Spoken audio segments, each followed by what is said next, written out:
Message ಮಾಡಿದ ಕೆಟ್ಟದಾಗಿ ನಾನು ಹೊಡೆದಾಕ್ಬಿಟ್ಟೆ ಅಷ್ಟೇ, ಸಿಂಪಲ್. ಕಟ್ಕೊಂಡಿರೋ ಹೆಲ್ತಿ ಬೇರೆ ಆ್ಯಂಡ್ ಇನ್ನೊಂದೇ ಬೇರೆ ಇರುತ್ತೆ. ಸೊ ಅದನ್ನು ತಿಳಿಸ್ಕೊಡ್ತಾರೆ. ಆದಾಗ ಮಾತ್ರ ನಿಮಗೆ ಆ ಒಂದು ತೀವ್ರತೆ ಅಂತ ಹೇಳ್ತೀವಲ್ಲ, ಆ ಒಂದು ತೀವ್ರತೆ ನಿಮ್ಗೆ ಗೊತ್ತಾಗ ಉದ್ದೇಶ ಇರಲಿಲ್ಲ. ಬಟ್ ಆದರೆ ಅವ್ನು ಸಾಯೋ ರೀತಿಯಲ್ಲಿ ಅವನ್ನ ಟಾರ್ಚರ್ ಕೊಟ್ಟಿದ್ದಾರೆ, ಅವ್ನು ಸತ್ತಿದ್ದಾನೆ. ಮನೆ ಮಾಡೋದಕ್ಕೆ ಉದ್ದೇಶ ಅಂತಂದರೆ ದರ್ಪ ಅಷ್ಟೇ.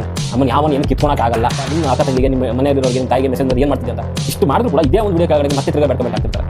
ಇಂಥ ಹಲ್ಕ ಮಕ್ಕಳು ಇರ್ತಾರೆ. ಎಲ್ಲರಿಗೂ ನಮಸ್ಕಾರ. ನೀವು ನೋಡ್ತಾ ಇರಲ್ಲ ಸರ್ ವಾಕ್ಸ್ ಯೂಟ್ಯೂಬ್ ಚಾನಲ್ಗೆ ಸಬ್ಸ್ಕ್ರೈಬ್ ಮಾಡ್ಕೊಂಡಿಲ್ಲ ಅಂದರೆ ದಯವಿಟ್ಟು ಸಬ್ಸ್ಕ್ರೈಬ್ ಮಾಡ್ಕೊಳ್ಳಿ. ಹಾಗೆ ಪಕ್ಕದಲ್ಲಿರುವಂಥ ಬೆಲ್ ಐಕನ್ನ ಪ್ರೆಸ್ ಮಾಡಿ ಅಂತ ಹೇಳ್ತಾ, ಏನಪ್ಪ ವಿಷಯ ಅಂತಂದರೆ, ಸೊ ಈ ರೇಣುಕಾಸ್ವಾಮಿ ಮತ್ತು ಈ ಮರ್ಡರ್ ಕೇಸಲ್ಲಿ ಚಿಕ್ಕಣ್ಣ ಅವ್ರಿಗೂ ನೋಟಿಸ್ ಕಳಿಸಿದ್ದಾರೆ. ಆ್ಯಂಡ್ ಅವ್ರದ್ದು ಒಂದು ಸ್ಥಳ ಮಹಚರು ಅಂದರೆ ಚಿಕ್ಕಣ್ಣ ಅವರು ದರ್ಶನ್ ಅವರು ಏನು ಕೊಲೆ ಆಯಿತು, ಸೊ ಅದ್ರದ್ದು ಪ್ರೀವಿಯಸ್ ಡೇ ಅಂತ ಅನಿಸುತ್ತೆ. ಸೊ ಅಲ್ಲಿ ಏನೋ ಒಂದು ಪಬ್ಬಲ್ಲಿ, ಸ್ಟೋನಿ ಬ್ರೂಕ್ ಅನ್ನೋ ಪಬ್ಬಲ್ಲಿ ಪಾರ್ಟಿ ಮಾಡೋ ಟೈಮಲ್ಲಿ ಚಿಕ್ಕಣ್ಣ ಅವರು ದರ್ಶನ್ ಅವ್ರ ಜೊತೆಗಿದ್ರು ಅಂತ. ಸೊ ಅವರು ಕೂಡ ಒಂದು ನೋಟಿಸ್ ಕೊಟ್ಟು ಆ ಒಂದು ಪಬ್ನಲ್ಲಿ ಸ್ಥಳ ಮಹಜರ್ ಕೂಡ ಮಾಡ್ತಿದ್ದಾರೆ. ಸೊ ಯಾರ್ಯಾರಿದ್ರು, ಸೊ ಎಷ್ಟು ಟೈಮಿಗೆ ನಡೀತು ಪಾರ್ಟಿ, ಸೊ ಏನಕ್ಕೆ ನಡೆಯಿತು, ಸೊ ಪ್ರತಿಯೊಂದು ಕೂಡ ಇಲ್ಲಿ pin to pin details collect ಮಾಡ್ಕೊತಾರೆ ಪೊಲೀಸರು. ಆ್ಯಂಡ್ ಸೊ ಸ್ಟಾರ್ಟಿಂಗಿಂದ ತೊಗೊಂಡ್ರೆ ತನಿಖೆಗಳು ಮತ್ತು ಮಹಜರುಗಳು ಮತ್ತು ಸಾಕ್ಷಿಗಳನ್ನು ಪಡೆಯುವಂಥದ್ದು ನಡೀತಾನೆ ಇದೆ. ಬಟ್ ಇನ್ನೂ ಅದು ಮುಗಿತಾನೆ ಅಲ್ಲ. ಅದು ಎಷ್ಟು ಸಾಕ್ಷಿಗಳನ್ನ ಕಲೆ ಆಗ್ತಾರೆ ಗೊತ್ತಿಲ್ಲ. ಬಟ್ ಒಳ್ಳೇದು ಆ್ಯಕ್ಚುಲಿ. ಯಾವುದಾದ್ರೂ ಅಟ್ಲೀಸ್ಟ್ ಒಂದಾದರೂ ಅಂದರೆ ಸಾಕ್ಷಿಯಾಗಿ ಅದು ತನಿಖೆದಲ್ಲಿ ವಿಚಾರದಲ್ಲಿ ಮತ್ತು ಪ್ರೂಫ್ ಅಂತ ಬಂದಾಗ ಅದು ಯೂಸ್ ಆಗ್ಬೋದು. ಸೊ ಅದಕ್ಕೋಸ್ಕರ ಎಲ್ಲನೂ ಕೂಡ ಸೋಪು, ಬಟ್ಟೆ ಪ್ರತಿಯೊಂದು ಕೂಡ ಅವರು ಕಲೆಕ್ಟ್ ಮಾಡ್ಕೊತಿದ್ದಾರೆ ಪೊಲೀಸವರು. ಬಟ್ ನೋಡ್ತಾ ಇದ್ದರೆ ತುಂಬ ಏನೋ ದೊಡ್ಡ ಮಟ್ಟದಲ್ಲಿ ತನಿಖೆ ನಡೀತಿದೆ. ಯಾಕಂದರೆ ತುಂಬ ಒಂದು ಕ್ರೂರವಾಗಿ ಹೊಡೆದಾಕಿದ್ದಾರೆ. ಸೊ ಆ ರೇಣುಕಾಸ್ವಾಮಿಗೆ, ಅವನಿರೋ ಬಾಡಿಗೆ ಸುಮಾರು ಜನ ಇದ್ದಾರೆ. ಹಂಗೆ ನೋಡೋಕೆ ಹೋದರೆ ಕೇಸ್ ಸ್ಟಾರ್ಟಿಂದ ತೊಗೊಂಡ್ರೆ ಒಂದು 20-25 ಜನ ಇದರಲ್ಲೊಂದು ಇನ್ವಾಲ್ವ್ ಆಗಿದೆ ಅಂತ ಅನ್ನಿಸ್ತಾ ಇದೆ. ಆ್ಯಂಡ್ ಇವತ್ತು ಬಂದಿರೋವಂಥ ಒಂದು ಸುದ್ದಿ ಏನಂತಂದರೆ, ಮೆಗ್ಗರಿಂದ ಶಾಕ್ ಕೊಟ್ಟಿದ್ದಾರೆ ಅಂತ. ಅಂದರೆ ಮೆಗ್ಗರ್ ನಾರ್ಮಲಿ ಎಲೆಕ್ಟ್ರಿಕಲಿ ಯೂಸ್ ಮಾಡ್ತಾರೆ ಅದನ್ನ, ಸೊ ರೆಸಿಸ್ಟೆನ್ಸ್ ವ್ಯಾಲ್ಯೂ ಚೆಕ್ ಮಾಡಲಿಕ್ಕೋಸ್ಕರ. ಆ್ಯಂಡ್ ಅದು ಪವರ್ಫುಲ್ ಟೂಲ್ ಕೂಡ ಅದು. ಆ್ಯಂಡ್ ಅದು ಒಂದು ರೀತಿಯಲ್ಲಿ ಹೈ ವೋಲ್ಟೇಜ್ ಅದು ಕ್ರಿಯೇಟ್ ಮಾಡುತ್ತೆ. ಸೊ ಅಂಥದ್ರಿಂದ ಕೂಡ ಶಾಕ್ ಕೊಟ್ಟಿದ್ದಾರಂತೆ. ಜೊತೆಗೆ ಈ ಒಂದು ಕೇಸ್ ಅಷ್ಟೇ ಅಲ್ಲ, ಸೊ ಆ ಶೆಡ್ಡಲ್ಲಿ ಯಾರ್ಯಾರು ಈ ದುಡ್ಡು ವಸೂಲಿ ಮಾಡಬೇಕು, ಸೊ EMI ಕಟ್ಟಿರಲ್ಲ, ವೆಹಿಕಲ್ EMI ಹಾಕ್ಕೊಂಡು ಅಂಥವ್ರಿಗೆಲ್ಲನೂ ಅದೇ ಒಂದು ರೀತಿಯಲ್ಲಿ ಮಾಡ್ತಿದ್ರಂತೆ. ಸೊ ಆ ಮೆಗ್ಗರಿಂದ ಕರೆಂಟ್ ಶಾಕ್ ಕೊಡುವಂಥದ್ದು. ಸೊ ಆಯಾ ಒಂದು ಬೇರೆ ಬೇರೆ ಕೇಸ್ಗಳು ಕೂಡ ಅದರಿಂದ ರೀಓಪನ್ ಆಗ್ಬೋದೇನೋ. ಆ್ಯಂಡ್ ಪರ್ಮನೆಂಟಾಗಿ ಆ ಶೆಡ್ಗೆ ಒಂದು ಬೀಗ ಜಡಿಬೋದು, ಹೇಳಲಿಕ್ಕಾಗಲ್ಲ. ಜೊತೆಗೆ ಇನ್ನೊಂದು ವಿಚಾರ ಏನು ಅಂತಂದರೆ, ಸ್ಯಾಂಡಲ್ವುಡ್ ಕಡೆಯಿಂದ ಕೆಲವೊಂದು ರಿಯಾಕ್ಷನ್ಗಳು ಕೂಡ ಕೇಳಿ ಬರ್ತಿದ್ದಾವೆ. ಆ್ಯಂಡ್ ನಿಮ್ಗೆ ಗೊತ್ತಿರೋಂಗೆ ನಿನ್ನೆ ಆಲ್ರೆಡಿ ಸುದೀಪ್ ಸರ್ ಅದಕ್ಕೆ ರಿಯಾಕ್ಟ್ ಮಾಡಿದ್ದಾರೆ. ಸೊ ಒಂದು ಸಿನಿಮಾದ ಪ್ರಮೋಷನ್ಗೆ ಬಂದಾಗ ಸೊ ಅಲ್ಲೂ ಕೂಡ ಈ ಒಂದು ವಿಷಯದ ಬಗ್ಗೆ ಮಾಧ್ಯಮದಲ್ಲಿ ಕೇಳಿದಾಗ ಅವರು ಕ್ಲಿಯರ್ ಕಟ್ಟಾಗಿ ಹೇಳಿದ್ದು, ಆ ಒಂದು ಫ್ಯಾಮಿಲಿ ಏನಿದೆ ರೇಣುಕಾಸ್ವಾಮಿ ಅವರ ಒಂದು ಫ್ಯಾಮಿಲಿಗೆ, ಸೊ ಆ ಒಂದು ಫ್ಯಾಮಿಲಿಗೆ ನ್ಯಾಯ ಸಿಗಬೇಕು ಅಂತ ಕ್ಲಿಯರ್ ಕಟ್ಟಾಗಿ ಹೇಳಿದ್ದಾರೆ. ಅಂದರೆ ತನಿಖೆ ಆಗಲಿ, ತಪ್ಪು ಮಾಡಿದರೆ ತೊಗೊಂಡು ಒಳಗಡೆ ಹಾಕಲಿ ಅನ್ನೋ ಒಂದು ಮಟ್ಟದಲ್ಲಿ ಹೇಳಿದ್ದಾರೆ. ಸೊ ಒಂದು ರೀತಿಯಲ್ಲಿ ಬ್ಯಾಲೆನ್ಸಿಗಾಗಿ ಹೇಳಿದ್ದಾರೆ. ಸೊ ಅವರ ಅಭಿಮಾನಿಗಳಿಗೆ ಡೈರೆಕ್ಟಾಗಿ ಹೇಳಿದ್ರೆ ಅರ್ಥ ಆಗಲ್ಲ, ಅವ್ರಿಗೆ ತಿರುಗಿ ಬಿಡ್ತಾರೆ. ಸೊ ಹಾಗೆ ಹೀಗೆ ಅಂತ ಅವರಿಗೆ ಒಂದು ಸ್ವಲ್ಪ ಈ ಬಟ್ಟೆಲಿ ಸುತ್ಕೊಂಡು ಹೊಡೆಯೋದು ಅಂತಾರೆ ಗೊತ್ತಾ. ಸೊ ಆ ರೀತಿಯಲ್ಲಿ ಹೇಳಿದ್ರೇ ಅರ್ಥ ಆಗೋದು. ಸೊ ನಾವು ಡೈರೆಕ್ಟಾಗಿ ಹೇಳಿದ್ರೆ ಅರ್ಥ ಆಗಲ್ಲ. ಸೊ ಅವ್ರು ರ್ಯಾಶ್ ಕೊಂಡೋಗ್ಬಿಡ್ತಾರೆ. ಸೊ ಇವಾಗ ಏನು ಹೇಳಬೇಕು ಅಂತಂದರೆ, ರೇಣುಕಾಸ್ವಾಮಿ ಅವರ ಫ್ಯಾಮಿಲಿಗೆ ನ್ಯಾಯ ಸಿಗಬೇಕು. ಸೊ ಈ ಥರ ಹೇಳಿದ್ರೆ ಅವರಿಗೆ ಸ್ವಲ್ಪ ಸಾಫ್ಟಾಗಿ ಹೇಳ್ದಂಗೆ ಆಗುತ್ತೆ, ಅವ್ರಿಗೆ ನೋವು ಆಗಲ್ಲ. ನಾವು ಡೈರೆಕ್ಟಾಗಿ ಶಿಕ್ಷೆ ಆಗಬೇಕು ಇವರಿಗೆ, ಕೊಲೆಗಡಕರಿಗೆ, ಹಾಗೆ ಹೀಗೆ ಅಂತಂದರೆ ಅರ್ಥ ಆಗಲ್ಲ ಅವ್ರಿಗೆ. ಅವ್ರು ನಮ್ಮ ಮೇಲೆ ತಿರುಗಿ ಬಿಡ್ತಾರೆ, ಬ್ಯಾಡ್ ಲ್ಯಾಂಗ್ವೇಜ್ ಇನ್ನೂ ಶುರು ಆಗ್ತವೆ. ಆ್ಯಂಡ್ ನಾನು ನೋಡ್ತಾ ಇದ್ದೀನಿ ಇವಾಗಲೂ ರೇಣುಕಾಸ್ವಾಮಿ ಬಗ್ಗೆ ಸುಮಾರು ಜನ ಅಂದರೆ ಬೈತಾ ಇದ್ದಾರೆ, ಅವನೇನು ಸಾಚನ ಹಾಗೆ ಹೀಗೆ ಅಂತ. ಅವ್ನು ರೇಣುಕಾಸ್ವಾಮಿ ಸಾಚ ಅಂತ ಇಲ್ಲಿ ಯಾವನ್ನೂ ಕೂಡ ಹೇಳಿಲ್ಲ. ಓಕೆ, ಅವ್ನು ಮಾಡಿರೋದು ತಪ್ಪೇನೆ. ಬಟ್ ಅದಕ್ಕೊಂದು ಆ ತಪ್ಪಿಗೆ ಒಂದು ಶಿಕ್ಷೆ ಅನ್ನೋದು ಇರುತ್ತೆ. ಸೊ ಅದನ್ನು ಕೊಡಬೇಕಾದಂಥ ರೀತಿಯಲ್ಲಿ ಕೊಡಬೇಕು. ಓಕೆ, ಅದನ್ನೆಲ್ಲ ಬಿಟ್ಬಿಟ್ಟು 20-30 ಜನ ಸೇರಿಕೊಂಡು ಅವನಿಗೆ ಚಿತ್ರಹಿಂಸೆ, ನರಕದಲ್ಲಿ ಈ ರೇಂಜಿಗೆ ನನ್ನ ಪ್ರಕಾರ ಶಿಕ್ಷೆ ಇರಲ್ಲ ಅಂತ ಅಂದ್ಕೊತೀನಿ ಗುರು. ಆ ಒಂದು ಮಟ್ಟಕ್ಕೆ ಒಬ್ಬರ ಈ TV ಮಾಧ್ಯಮದಲ್ಲಿ ಬರ್ತಿರೋದು ನೋಡ್ತಾ ಇದ್ರೆ ಹೆವಿ ಚಿತ್ರಹಿಂಸೆ ಕೊಟ್ಟರೆ. ಸಿಗರೇಟಿಂದ ಸುಟ್ಟಿದ್ದಾರೆ, ರಾಡಿಂದ ಹೊಡೆದಿದ್ದಾರೆ, ಎತ್ತೆತ್ತು ಬಿಸಾಕಿದ್ದಾರೆ. ಆ್ಯಂಡ್ ನೋಡಿ ಇವಾಗ ಮೆಗ್ಗರಿಂದ ಶಾಕ್ ಕೂಡ ಕೊಟ್ಟಿದ್ದಾರಂತೆ. ಸೊ ಮನ್ಸಿಗೆ ಬಂದಂಗೆ ಎಲ್ಲಿ ಬೇಕಲ್ಲಿ ಒದ್ದಿದ್ದಾರೆ. ಅಂದರೆ ನಾರ್ಮಲ್ ಆಗಿದ್ದಂಥ ಮನುಷ್ಯರು ಈ ಥರ ಮಾಡೋಕ್ಕೆ ಸಾಧ್ಯನೇ ಇಲ್ಲ. ಅದು ಯಾವ ನಶೆನಲ್ಲಿ ಹೊಡೆದಿರೋ ಗೊತ್ತಿಲ್ಲ. ಆ್ಯಂಡ್ ಹೊಡೆದಿರೋ ಏಟ್ಗಳಿವೆ, ಮೈಯಲ್ಲೆಲ್ಲ ಕೆಲವು ಕಡೆಗೆಲ್ಲ ರಕ್ತ ಹೆಪ್ಪುಗಟ್ಟಿದೆ ಅಂತೆ. ಆ್ಯಂಡ್ ಮೂಳೆಗಳೆಲ್ಲ ಮುರಿದು ಶ್ವಾಸಕೋಶಕ್ಕೂ ಕೂಡ ಏನೋ ಚುಚ್ಚಿದೆ ಅನ್ನೋ ಒಂದು ಕೆಲವೊಂದು ಇದು ನೋಡಿದೆ ನಾನು. ಆ್ಯಂಡ್ ಮೇಲ್ಗಡೆ ಏನಾಗಿದೆ ಗೊತ್ತಿಲ್ಲ, ಬಟ್ ಬಾಡಿ ಒಳಗಡೆಗೆ ತುಂಬ ಒಂದು ಡ್ಯಾಮೇಜಸ್ ಅಂತೂ ಆಗಿದೆ ಖಂಡಿತವಾಗ್ಲೂ. ಆ್ಯಂಡ್ ಮೊದಲೇ ಹೇಳಿದಾಗೇ ಸುದೀಪ್ ಸರು ಇದೇ ಹೇಳಿರೋದು, ಅದು ಬ್ಯಾನ್ ವಿಚಾರ ಅಂತ ಬಂದಾಗ ಬ್ಯಾನ್ ಮಾಡೋವಂಥದ್ದು ಏನು ಫಸ್ಟ್ ಪ್ರಿಯಾರಿಟಿ ಅಲ್ಲ, ಬಟ್ ಆ ಒಂದು ಫ್ಯಾಮ್ಲಿಗೆ ನ್ಯಾಯ ಸಿಗಬೇಕು ಅನ್ನೋದು ಆ ಸುದೀಪ್ ಸರ ಮಾತಾಗಿತ್ತು. ಆ್ಯಂಡ್ ಅವರು ಕ್ಲಿಯರ್ ಕಟ್ಟಾಗಿ ಹೇಳಿದ್ದಾರೆ. ಸೊ ತನಿಖೆ ಆಗಲಿ, ಸೊ ತಪ್ಪು ಮಾಡಿದರೆ ಖಂಡಿತವ್ರು ಶಿಕ್ಷೆ ಆಗಲಿ ಅಂತ ಕೂಡ ಹೇಳಿದ್ದಾರೆ. ಆ್ಯಂಡ್ ಸೈಡ್ ತೊಗೊಳೋದ್ರ ಬಗ್ಗೆ ಹೇಳಿದ್ದಾರೆ. ಅಂದರೆ ಪರ ವಿರೋಧ ಅನ್ನೋದ್ರ ಬಗ್ಗೆ, ಪರ ವಿರೋಧ ಬರಲ್ಲ ಇಲ್ಲಿ. ಅದೇನು ಅವ್ರ ಫ್ಯಾಮಿಲಿಗೆ ಪ್ರಾಬ್ಲಮ್ ಆಗಿದೆ, ಸೊ ಅದಕ್ಕೆ ಅದೇನು ತಕ್ಕ ಒಂದು ನ್ಯಾಯ ಸಿಗಬೇಕು ಅನ್ನೋದೊಂದು ಕ್ಲಿಯರ್ ಕಟ್ಟಾಗಿ ಹೇಳಿದ್ದಾರೆ. ಆ್ಯಂಡ್ ನಿಮ್ಗೆ ಗೊತ್ತಿರೋಂಗೆ ರಮ್ಯಾ ಅವರು ಸ್ಟಾರ್ಟಿಂಗಿಂದ ಕೂಡ ಹೇಳ್ಕೊಂಡು ಬಂದಿದ್ದಾರೆ, ತಪ್ಪು ಮಾಡಿದ್ರೆ ಖಂಡಿತವಾಗ್ಲೂ ಶಿಕ್ಷೆ ಆಗಲೇಬೇಕು ಅಂತ ಹೇಳಿದ್ದಾರೆ. ಯಾಕಂದರೆ ಅತಿಯಾಗಿದೆ. ನೀವು ಸೋಷಿಯಲ್ ಮೀಡಿಯಾದಲ್ಲಿ ತೊಗೊಂಡ್ರೆ ಈ ಬ್ಯಾಡ್ ವರ್ಡ್ಸ್ಗಳು ಇದು ಇವ್ರ ಕಡೆಯಿಂದ ಕಮ್ಮಿ ಇಲ್ಲ, ಸುಮ್ಮನೆ ಇಲ್ಲಿ ಬಂದ್ಬಿಟ್ಟು ಹಾಗೆ ಹೀಗೆ ಅಂತಾರೆ. ಇವರು ಹೆಂಗೆ ಡಿಫೆಂಡ್ ಮಾಡ್ಕೊತಾರೆ ಈ ಒಂದು ಕೊಲೆನ ಅಂತಂದರೆ, ಬಿಡ್ರಿ ನಾರ್ಮಲ್ ಏನು ಅವ್ನು ಮಾಡ್ದ ಇವ್ನು ಕೊಲೆ ಮಾಡ್ದ ಅಷ್ಟೇ ಅನ್ನೋ ರೀತಿಯಲ್ಲಿ ಹೇಳ್ತಿದ್ದಾರೆ. ಇವ್ರು ಮಾಡೋ ಕಮೆಂಟ್ಗಳು ನೋಡ್ತಾ ಇದ್ರೆ ಇವ್ರನ್ನ ಒಂದ್ಸಲಿ ಅಲ್ಲ ಪದೇ ಅವರಿಗೆ ಸಾಯಿಸ್ಬೇಕು ಆ ರೇಂಜಿಗೆ ಕಮೆಂಟ್ಗಳು ಹಾಕ್ತಾರೆ. ಇವಾಗಲೂ ಕೂಡ ಅಭಿಮಾನಿಗಳಂತ ಏನು ಅನ್ಸ್ಕೊಂಡಿದ್ದಾರೆ.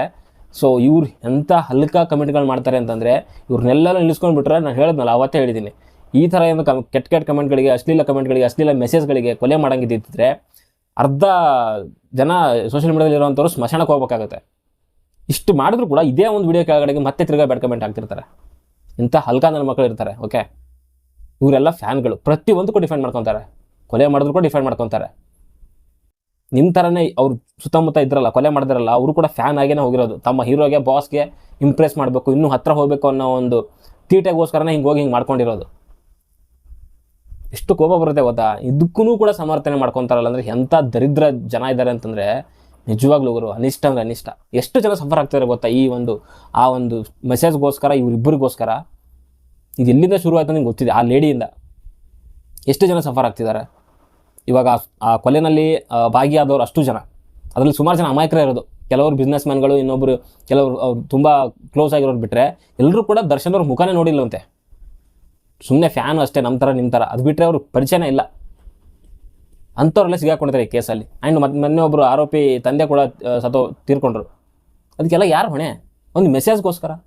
ಆ್ಯಂಡ್ ಅವ್ನು ರೇಣುಕಾ ಸ್ವಾಮಿದಂತೂ ಮಾತಾಡೋಂಗಿಲ್ಲ ಬಿಡಿ. ಅವನಿಗಂತೂ ಚಿತ್ರ ಅಂದರೆ ಅತಿ ಕ್ರೂರವಾದ ಹಿಂಸೆ ಕೊಟ್ಟವ್ರೆ. ನರಕದಲ್ಲಿ ಈ ಮಟ್ಟಕ್ಕೆ ಹಿಂಸೆ ಇರಲ್ಲ, ಆ ರೀತಿ ಹಿಂಸೆ ಕೊಟ್ಬಿಟ್ಟು ಸಾಯಿಸಿದ್ದಾರೆ. ಎಷ್ಟು ಜನ ಸಫರ್ ಆಗಿದ್ದಾರೆ ಗೊತ್ತಾ ಒಂದು ಮೆಸೇಜು, ಅಥವಾ ಅದು ಏನೇ ಮಾಡಿರಿ. ಸುಮಾರು ಜನ ಕೆಲವೊಂದು ಹೇಳ್ತಾರೆ, ನಿಮ್ಮ ಅಕ್ಕ ತಂಗಿಗೆ, ನಿಮ್ಮ ಮನೆಯಲ್ಲಿರೋರಿಗೆ, ನಿಮ್ಮ ತಾಯಿಗೆ ಮೆಸೇಜ್ ಮಾಡಿದ್ರೆ ಏನು ಮಾಡ್ತಿದ್ದೆ ಅಂತ. ಫಸ್ಟ್ ಆಫ್ ಆಲ್ ನಮ್ಮ ಮನೇಲಿ ಯಾರೂ ಕೂಡ ಸೋಷಿಯಲ್ ಮೀಡಿಯಾದಲ್ಲಿ ಇಲ್ಲ, ಒಂದನೇದು ಪಾಯಿಂಟು. ಆ್ಯಂಡ್ ಆ ಥರ ಏನಕ್ಕೆ ಮಾಡ್ತಾರೆ? ಯಾವನೊಬ್ಬ ಸುಮಾರು ಜನ ಇದ್ದಾರೆ ಹೆಣ್ಮಕ್ಳು, ಅವ್ರಿಗೆಲ್ಲ ಏನಕ್ಕೆ ತಲೆ ಕೆಟ್ಟಿದೆ ಅವ್ರಿಗೆ ಮಾಡಲಿಕ್ಕೆ? DM ಆಫ್ ಮಾಡ್ಕೊಂಡು ಕೂತ್ಕೊಳ್ಳಿ ಅಲ್ಲ. ಎಲ್ಲ ನಿನಗಾದ್ರೆ ಹೆಂಗೆ ಮಾಡ್ತಿದ್ದೆ? ಒಂದು ವೇಳೆ ಇನ್ ಕೇಸ್ ನಮ್ಗೆ ಆಗಿತ್ತು ಅಂತ ಇಟ್ಕೊಳ್ಳೋಣ, ನಮ್ಮ ಮನೇಲಿ ಯಾರಿಗಾದ್ರೂ ಆಗಿತ್ತು ಅಂತಲೇ ಇಟ್ಕೊಳ್ಳೋಣ, ನಮ್ಮ ಮನೇಲಿ ಸೋಷಿಯಲ್ ಮೀಡಿಯಾ ಯೂಸ್ ಮಾಡ್ತಾ ಇದ್ರು, ನಮ್ಗೆ ಆಗಿತ್ತು ಅಂದ್ರೂ ಕೂಡ ನಾವು ಹೋಗಿ ಕಂಪ್ಲೇಂಟ್ ಕೊಡ್ತಾ ಇದ್ವಿ. ಈ ಥರ ಹೋಗ್ಬಿಟ್ಟು ಕೊಲೆ ಮಾಡ್ತಿರಲಿಲ್ಲ. ಈ ಕೊಲೆ ಮಾಡೋದಕ್ಕೆ ಉದ್ದೇಶ ಅಂತಂದರೆ ದರ್ಪ ಅಷ್ಟೇ. ನಮ್ಮನ್ನು ಯಾವನು ಏನು ಕಿತ್ಕೊಳಕ್ಕಾಗಲ್ಲ ಅನ್ನೋ ಒಂದು ಇದ್ರ ಮೇಲೆ ಮಾಡಿರೋದು. ಅವನು ಅಲ್ಲಿಂದ ಆಮೇಲೆ ದರ್ಶನ್ ಅವರು ಇದು ಕೊಲೆ ಮಾಡಿದಾರಾ, ನೀವು ನೋಡಿದ್ರಾ ಅಂತ ಹೇಳ್ತಾರೆ. ಅಲ್ಲಿಂದ ಕರ್ಕೊಂಡು ಬಂದು ಆ ಶೆಡ್ಗೆ ಹೋಗುವಂಥದ್ದು ಏನಿತ್ತು?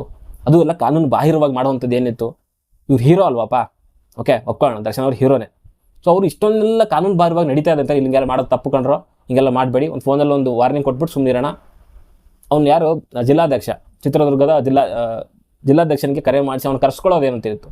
ದರ್ಶನ್ ಅವ್ರು ಹೇಳ್ಬೋದಿತ್ತು ಜಿಲ್ಲಾಧ್ಯಕ್ಷನಿಗೆ, ನೋಡಪ್ಪ ಹಿಂಗೆ ನಿಮ್ಮೂರನ್ನು ಯಾವೊಬ್ಬ ಮಾಡ್ತಿದ್ದಾನೆ, ಸ್ವಲ್ಪ ಅವನಿಗೆ ವಿಚಾರಿಸ್ಕೊ, ಅಥವಾ ಪೊಲೀಸ್ ಸ್ಟೇಷನ್ಗೆ ಕರ್ಕೊಂಡು ಹೋಗಿ ಅವ್ನು ಸ್ವಲ್ಪ ಇದು ಮಾಡಿಸು ಅಂತ ಹೇಳ್ಬೋದಾಗಿತ್ತು. ಅದರಲ್ಲಿ ಇಲ್ಲಿಗೆ ಎತ್ತಾಕೊಂಡು ಬಂದು ಈ ಥರದ್ದು ಮಾಡೋವಂಥದ್ದು ಏನಿತ್ತು?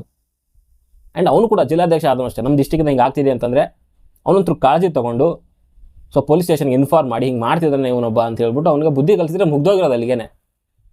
ಅವನನ್ನು ಪುಸ್ಲಾಯಿಸಿ ಇಲ್ಲಿರೋ ಸುಳ್ಳುಗಳನ್ನು ಹೇಳ್ಕೊಂಡು ಅವನು ಕರ್ಕೊಂಡು ಬಂದು ಈ ರೇಂಜಿಗೆ ನಿಜವಾಗ್ಲೂ ನನ್ನ ಪ್ರಕಾರ ತಪ್ಪು ಗುರು.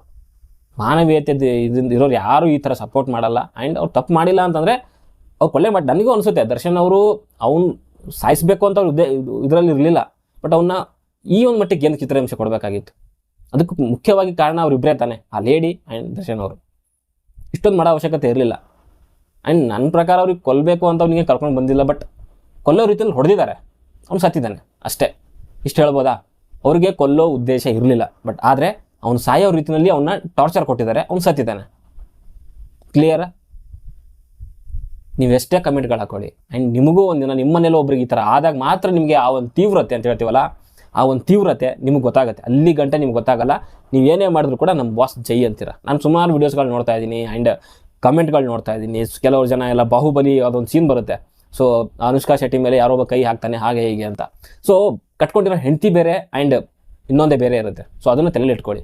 ಓಕೆ, ಸುಮಾರು ಜನ ಎರಡನೇ ಪತ್ನಿ ಹಾಗೆ ಹೀಗೆ ಅಂತೆಲ್ಲ ಹೇಳ್ತಿದ್ದಾರೆ, ಬಟ್ ವಿಜಯಲಕ್ಷ್ಮಿ ಆ್ಯಂಡ್ ಅವ್ರ ಲಾಯರೇ ಹೇಳಿದ್ದಾರೆ ಇರೋದು ಒಬ್ಬರೇ ಹೆಂಡತಿ ದರ್ಶನ್ ಅವ್ರಿಗೆ, ಅದು ವಿಜಯಲಕ್ಷ್ಮಿ ಅಂತ. ಆ್ಯಂಡ್ ವಿಜಯಲಕ್ಷ್ಮಿ ಅವ್ರು ಕೂಡ ಇವತ್ತು ಹೇಳಿದ್ದಾರೆ. ಓಕೆ, ನೀವು ಸುಮ್ಮನೆ ಅವ್ನು ಯಾವನೊಬ್ಬ ಹೇಳ್ತಾನೆ ಅವ್ರು ದೊಡ್ಡ ಅತ್ತಿಗೆ ಇವ್ರು ಚಿಕ್ಕ ಅತ್ತಿಗೆ, ನಿಮ್ಗೆ ಏನು ಬಂದು ಹೇಳಿದ್ರ ದರ್ಶನ್ ಅವರು? ಎಂಥ ಅಂಧ ಅಭಿಮಾನಿಗಳಿದ್ದೀರ ಅಂತ ನಾನು ರಿಕ್ವೆಸ್ಟ್ ಮಾಡ್ಕೊತೀನಿ, ದಯವಿಟ್ಟು ನಿಮ್ಮ ಫ್ಯಾಮಿಲಿಗಳನ್ನ ನೋಡ್ಕೊಳ್ಳಿ. ಆಮೇಲೆ ನೀನು ಯಾವನ ಹೇಳೋಕ್ಕೆ ಅಂತ ನಮ್ಮನ್ನು ಇದು ಮಾಡೋಕ್ಕೆ ಬರಬೇಡಿ. ನಾವು ಮೆಚುರಿಟಿ ಇರೋದಕ್ಕೆ ಈ ರೇಂಜಿಗೆ ಮಾತಾಡ್ತಾ ಇದ್ದೀವಿ. ನಿಮ್ಗೆ ಇನ್ನೂ ಮೆಚುರಿಟಿ ಬಂದಿಲ್ಲ. ನೀವು ಒಂಚೂರು ಸ್ವಲ್ಪ ಮನೇಲಿ ಅಪ್ಪ ಅಮ್ಮನ ನೋಡ್ಕೊಳ್ಳಿ. ಇವಾಗ ಚೆನ್ನಾಗಿ ಸುಮಾರು ಜನ ನೋಡ್ಕೊತಿರ್ಬೋದು. ನಾನು ಹೇಳೋದು ಅವ್ರ ಆರೋಪಿನೇ, ಒಪ್ಕೊತೀನಿ. ಇವಾಗೂ ಕೂಡ ಅವ್ರ ಅಪರಾಧಿ ನಾನು ಅಂತ ಹೇಳ್ತಾ ಇಲ್ಲ, ಅವ್ರ ಅಪರಾಧಿ ಅಲ್ಲ. ಓಕೆ, ಅವ್ರ ಆರೋಪಿನೇ, ಬಟ್ ಈ ಒಂದು ಪ್ರೊಸೆಸ್ ಮುಗಿಲಿ. ಇಲ್ಲ ಅಂತಂದ್ರೆ ಏನಾಗುತ್ತೆ ಗೊತ್ತಾ, ಈ ಥರ ಸುಮ್ಮನೆ ಬಿಡ್ತಾ ಇದ್ರೆ, ಇವಾಗ ಆಲ್ರೆಡಿ ಸುಮಾರು ಒಂದು ಟ್ರೈ ಮಾಡಿದ್ದಾರೆ ರಾಜಕಾರಣಿಗಳು ಅವರು ಇವರು ಎಲ್ಲ ಬಿಡಿಸ್ಬೇಕು ಅಂತ. ಬಟ್ ಪೊಲೀಸ್ ಅವರ ಒಂದು ದಿಟ್ಟ ಒಂದು ಇದರಿಂದ ತನಿಖೆಯಿಂದ ಅವ್ರು ಇನ್ನೂ ಅಲ್ಲಿದ್ದಾರೆ. ಬಟ್ ಇಲ್ಲಿವರೆಗೂ ತಂದಿದ್ದೆ ಅದು ತುಂಬ ನನ್ನ ಪ್ರಕಾರ ಗೇಟ್. ಯಾಕಂದರೆ ಇದು ಕೇಸ್ ಆವಾಗಲೇ ಹಳ್ಳ ಹಿಡಿದು ಹೋಗಿರೋದು. ಬಟ್ ಇಲ್ಲಿವರೆಗೂ ತೊಗೊಂಡು ಬಂದಿದ್ದಾರೆ. ಆ್ಯಂಡ್ ಎಟ್ ಪ್ರೆಸೆಂಟ್ ಅಂತ ನೋಡ್ತಾ ಇದ್ರೆ ಮೇ ಬಿ ಏನೋ ನ್ಯಾಯ ಸಿಗ್ಬೋದು ಅಂತ ನನಗೆ ಅನಿಸ್ತಿದೆ. ಬಟ್ ಸುಮಾರು ಕಡೆ ನನಗೂ ಡೌಟ್ ಇದೆ. ಆ್ಯಂಡ್ ಯಾಕಂತಂದರೆ ನಿನ್ನೆ ಯಾರಪ್ಪ ಅವರು ಪವಿತ್ರ ಗೌಡ ಅವರೊಂದು ಅವರ ಮನೆಯ ಒಂದು ಸ್ಥಳ ಮಹಜರು ಹೋದಾಗ ಒಳಗಡೆ ಹೋಗಿ ಬರೋ ಟೈಮಲ್ಲಿ ಮೇಕಪ್ ಮಾಡ್ಕೊಂಡಿದ್ದಾರೆ ನೀಟಾಗಿ, ಚೆನ್ನಾಗಿ ನಗಾಡ್ಕೊಂಡು ಬರ್ತಿದ್ದಾರೆ. ಅವ್ರಿಗೆ ಏನಾದರೂ ಸ್ವಲ್ಪನಾದರೂ ಒಂದು ಪಾಪ ಪ್ರಜ್ಞೆ ಅನ್ನೋದು ಏನಾದರೂ ಇದೆಯಾ ಹೇಳಿ ನೋಡೋಣ. ಒಬ್ಬೊಂದು ಕೊಲೆ ಆಗಿದೆ, ಆ ಕೊಲೆಯಲ್ಲಿದ್ದಂಥ ಆರೋಪಿಯ ಒಂದು ತಂದೆ ಕೂಡ ಸಾವಾಗಿದೆ. ಇಷ್ಟೆಲ್ಲ ಆದರೂ ಕೂಡ ಹೆಣ್ಮಗಳು ನಗಾಡ್ಕೊಂಡು ಬರ್ತಾಳೆ ಅಂತಂದರೆ ನೀವು ಯಾವ ಮಟ್ಟಕ್ಕೆ ಅವ್ರ ಮನಸ್ಥಿತಿ ಇರಬೇಡ ಲೆಕ್ಕ ಹಾಕೊಂಡ್ಬಿಡಿ. ಶುರುವಾಗಿದ್ದೆ ಅವರಿಂದ, ಅದು ಶುರುವಾಗಿದ್ದೆ ಅಲ್ಲಿಂದ. ಅವ್ರಿಗೊಂದು ಖುಷಿ ಇದೆ. ಅದೇನು ಖುಷಿ ಅಂತಂದರೆ ನಾನು ಹೈಲೈಟ್ ಆಗ್ತಾ ಇದ್ದೀನಿ. ಇಷ್ಟು ದಿನ ಒಂದು ರೀತಿಯಲ್ಲಿ ಅದು ಪರದೆ ಹಿಂದೆ ಇದ್ದಂಥ ಒಂದು ಗಾಸಿಪ್ ಏನಿದೆ ಅದು ಒಂದು ರೀತಿಯಲ್ಲಿ ಹೊರಗಡೆ ಬರ್ತಾ ಇದೆ. ಜೊತೆಗೆ ಬೇರೆ ಬೇರೆ ಮಾಧ್ಯಮಗಳಲ್ಲೂ ಕೂಡ ಪತ್ನಿ ಅನ್ನೋ ಪದಗಳನ್ನ ಯೂಸ್ ಮಾಡ್ತಿದ್ದಾರೆ. ಸೊ ಇದೆಲ್ಲ ಒಂದು ರೀತಿಯಲ್ಲಿ ಅವರು ಅನ್ಕೊಂತಿರೋದು ಇದು ನನಗೆ ಪಾಸಿಟಿವ್ ಆಗ್ಬೋದು ಅಂತ. ಬಟ್ ನನಗನ್ನಿಸಿರೋದು ಇದರಲ್ಲೆಲ್ಲ ಸುಮ್ಮನೆ ದರ್ಶನ್ ಅವ್ರು ಸಿಗಾಕೊಂತಿದ್ದಾರೆ ಅಂತ ಅನಿಸ್ತಿದೆ. ಆ್ಯಂಡ್ ನಿಮ್ಗೆ ಇನ್ನೊಂದು ವಿಚಾರ ಮರ್ತೋಗ್ಬಿಟ್ಟೆ, ಉಪೇಂದ್ರ ಅವರು ಕೂಡ ರಿಯಾಕ್ಟ್ ಮಾಡಿದ್ದಾರೆ ಇವತ್ತು. ಅದೇನು ಅಂತಂದರೆ ಪಾರದರ್ಶಕತೆ ಇರಲಿ ಈ ಒಂದು ತನಿಖೆನಲ್ಲಿ ಅಂತ. ಯಾಕಂದರೆ ರೀಸೆಂಟಾಗಿ ಶಾಮಿಯಾನ ಎಲ್ಲ ಹಾಕಿದ್ರು ಸ್ಟೇಷನ್ಗೆ. ಸೊ ಆ ಒಂದು ಸ್ಟೇಷನ್ ಫೋಟೋ ಹಾಕಿನೇ ಹೇಳಿದ್ದಾರೆ ಉಪೇಂದ್ರ ಅವರು. ಏನು ನಡೀತಿದೆ ಅಂತ ಅರ್ಥ ಆಗ್ತಿಲ್ಲ. ಏನೇ ಇದ್ರೂ ಕೂಡ ಅದನ್ನು ಟ್ರಾನ್ಸ್ಪರೆಂಟಾಗಿ ತೋರಿಸಿ ಆ್ಯಂಡ್ ಅದೇನು ತನಿಖೆ ನಡೆದಿದೆ ಸೊ ಅದನ್ನು ಹೇಳಿ ಆ್ಯಂಡ್ ಒಂದು ಸಾಕ್ಷಿಗಳಿಂದ ಅದನ್ನೆಲ್ಲ ತೋರಿಸಿ, ಆಮೇಲೆ ಸಾಕ್ಷಿ ನಾಶಕ್ಕೆ ಯಾವುದೇ ಒಂದು ದಾರಿ ಇರೋಲ್ಲ ಸಾಕ್ಷಿ ನಾಶ ಆಗೋಕ್ಕೆ. ಸೊ ಅದು ಜನ ನೋಡಿರ್ತಾರೆ ಅನ್ನೋ ಒಂದು ದೃಷ್ಟಿನಲ್ಲಿ ಇಟ್ಕೊಂಡು ಅವ್ರು ಹೇಳಿದ್ದಾರೆ. ಬಟ್ ಅಷ್ಟೊಂದು ಟ್ರಾನ್ಸ್ಪರೆಂಟಾಗಿ ಇರೋಕ್ಕೂ ನನ್ನ ಪ್ರಕಾರ ಸಾಧ್ಯ ಇಲ್ಲ. ಕೆಲವೊಂದು ಸಾಕ್ಷಿಗಳನ್ನ ನಾಶ ಮಾಡುವಂಥದ್ದು ಆಗ್ಬೋದು. ಸೊ ಈ ಆರೋಪಿಗಳ ಕಡೆಯಿಂದ ಅಥವಾ ಅವ್ರದ್ದು ಹೊರಗಡೆ ಯಾರಿರ್ತಾರೆ ಅವ್ರ ಕಡೆಯಿಂದ ಆಗ್ಬೋದು ಅಂತ ನನಗನ್ಸುತ್ತೆ. ಸೊ ಅದಕ್ಕೋಸ್ಕರ ಮೇ ಬಿ ಅದನ್ನು ಕೆಲವೊಂದನ್ನು ಪ್ರೊಟೆಕ್ಟ್ ಮಾಡಿ ಇಟ್ಕೊಬೇಕಾಗುತ್ತೆ. ಪ್ರತಿಯೊಂದು ಕೂಡ ಟ್ರಾನ್ಸ್ಪರೆಂಟಾಗಿ ಹೇಳಲಿಕ್ಕೆ ಮೇ ಬಿ ಸಾಧ್ಯ ಆಗಲಿಕ್ಕಿಲ್ಲ ಅಂತ ನನಗನ್ಸುತ್ತೆ. ಬಟ್ ಆ ಒಂದು ಶಾಮಿಯಾನ ಹಾಕಿದ್ದಂಥದ್ದು ಅದೆಲ್ಲ ಸ್ವಲ್ಪ ಎಲ್ಲೋ ಓವರ್ ಆಯಿತು ಅಂತ ನನಗನ್ಸುತ್ತೆ. ಯಾಕಂದರೆ ನಾರ್ಮಲಿ ಯಾರಾದರೂ ಬೇರೆ ಆರೋಪಿ ಇದ್ದರೆ ಈ ಥರ ಎಲ್ಲ ಮಾಡಲಿಕ್ಕಾಗಲ್ಲ. ಒಳಗಡೆ ಏನು ನಡೀತದೆ ಅಂತ ಗೊತ್ತಿಲ್ಲ. ಸೊ ಇವರು ಅವ್ರ ತನಿಖೆಗೆ ಡಿಸ್ಟರ್ಬ್ ಆಗ್ತಿದೆ ಅಂತ ಈ ಥರ ಮಾಡ್ತಿದ್ದಾರೋ ಅಥವಾ ಅಲ್ಲಿರುವಂಥ ಆರೋಪಿಗಳಿಗೆ ಏನಾದರೂ ಬೇರೆ ಕಡೆಯಿಂದ ಏನಾದರೂ ಹೆಲ್ಪ್ ಆಗಲಿ ಅನ್ನೋದಕ್ಕೋಸ್ಕರ ಈ ಥರ ಮಾಡ್ತಿದ್ದಾರೋ ಅದು ಪೊಲೀಸರಿಗೆ ಗೊತ್ತು. ಬಟ್ ಎಟ್ ಪ್ರೆಸೆಂಟ್ ನೋಡೋಕ್ಕೋದ್ರೆ ಪೊಲೀಸರ ಮೇಲೆ ಒಂದು ನಂಬಿಕೆ ಅಂತೂ ಖಂಡಿತವಾಗ್ಲೂ ಇದೆ. ನಾನು ಹೇಳೋದು ಅದೇ, ಅವ್ರ ಅಭಿಮಾನಿಗಳಿಗೆ ಏನು ಹೇಳಿದ್ರು ಕೂಡ ಡಿಫೆಂಡ್ ಮಾಡ್ಕೊತಾ ಇರ್ಬೋದು. ಒಂದು ನನಗೆ ಕಮೆಂಟ್ಗಳು ನೋಡ್ತಾ ಇದ್ರೆ ಎಂಥ ಒಂದು ಸಮಾಜದಲ್ಲಿ ಬದುಕ್ತಾ ಇದೀವಿ ಗುರು ಅಂತ ಅನಿಸುತ್ತೆ ನನಗೆ. ಅಲ್ಲೊಂದು ಸಾವಾಗಿದೆ, ಆ ಮನೆ ಒಂದು ದೃಷ್ಟಿಕೋನದಿಂದ ಯಾವನ್ನೂ ಥಿಂಕ್ ಮಾಡಲ್ಲ. ಅವರಪ್ಪ, ಅವ್ರ ತಾಯಿ, ಅವ್ರ ಹೆಂಡತಿ, ಹೊಟ್ಟೆಲಿರುವಂಥ ಮಗು, ಅದ್ರ ಬಗ್ಗೆ ಯಾರೂ ಇದನ್ನೇ ಮಾಡಲ್ಲ. ಅವ್ನು ಮೆಸೇಜ್ ಮಾಡ್ದಾಗ ಕೆಟ್ಟದಾಗಿ ನಾನು ಹೊಡೆದಾಕ್ಬಿಟ್ಟೆ ಅಷ್ಟೇ, ಸಿಂಪಲ್. ಇವಾಗ ಇವನು ಹೊಡೆದಾಕಿದ್ರೆ ಅಂತ ಹೇಳ್ಬಿಟ್ಟು ನಾಳೆ ಅವನದು ಏನಾದರೂ ಮಗ ದೊಡ್ಡವನಾಗಿ ನಮ್ಮ ಅಪ್ಪನ ಹೊಡೆದಾಕಿದ್ದಾರೆ ಅಂತೇಳಿ ಅವ್ನು ಅದೇ ರಿವೆನ್ಸ್ ತಗೊತಾ ಇರ್ಬೇಕು. ಇದನ್ನ ಸಿನಿಮಾ ಕೆಟ್ಟೋಯ್ತಾ? ಒಂದು ಸಾಮಾಜಿಕ ಬದುಕಲ್ಲಿ ಬದುಕ್ತಾ ಇದೀವಿ ಅಂತಂದರೆ ಒಂದು ಕಾನೂನು ಅದೆಲ್ಲ ಇದೆ, ಅದನ್ನು ಫಾಲೋ ಮಾಡಬೇಕಾಗುತ್ತೆ. ಅಥವಾ ಸಾಮಾನ್ಯ ಪ್ರಜೆ ಆಗಿದ್ರೆ ಹೆಂಗಾದರೂ ಹಾಳಾಗೋಲಿ. ಇವರೊಬ್ಬ ನಟ, ಎಲ್ಲ ಗೊತ್ತಿರೋವಂಥವ್ರು, ಎಲ್ಲ ಪರಿಚಯ ಇರೋವಂಥವ್ರು, ಪೊಲೀಸರು ಪರಿಚಯ ಇದ್ದಾರೆ, ರಾಜಕಾರಣಿಗಳ ಪರಿಚಯ ಇದ್ದಾರೆ. ಏನಕ್ಕೆ ಇಷ್ಟೊಂದು ಮುಚ್ಚಿಟ್ಟು ಮಾಡ್ತಾರೋ ಗೊತ್ತಿಲ್ಲ ನನಗೆ. ಆ್ಯಂಡ್ ಎಲ್ಲ ಇವಾಗ ಫುಲ್ ಜಾಗಿರಾಗೋಗಿದೆ.